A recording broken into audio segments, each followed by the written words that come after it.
avant le départ du Tour de France et on parle encore de tricherie.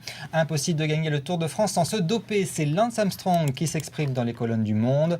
Mais tout le monde n'est pas d'accord avec l'ancien septuple champion du Tour qui a reconnu s'être dopé. Belle polémique. Thibaut Jeangrande, Thomas Paulmier. Le Tour de France est une épreuve où l'oxygène est déterminant. Il est donc impossible de le gagner sans dopage.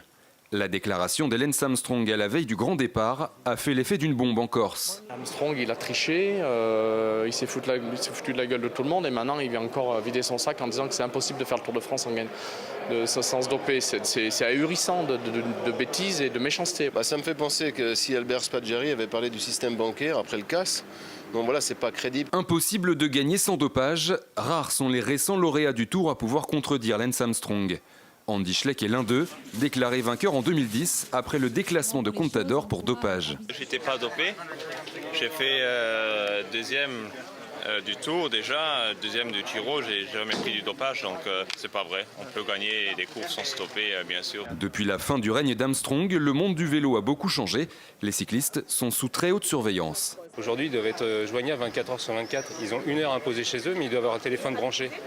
Et ils répondent en permanence. Et s'ils n'y répondent pas, ça peut être faut une convocation devant une commission pour expliquer pourquoi ils n'ont pas décroché. Il n'y a que les coureurs cyclistes qui acceptent ça. Donc il faut arrêter de dire n'importe quoi. Heureusement que ça change. Lance Armstrong est beaucoup plus pessimiste. Selon lui, le dopage existe depuis l'Antiquité et existera toujours.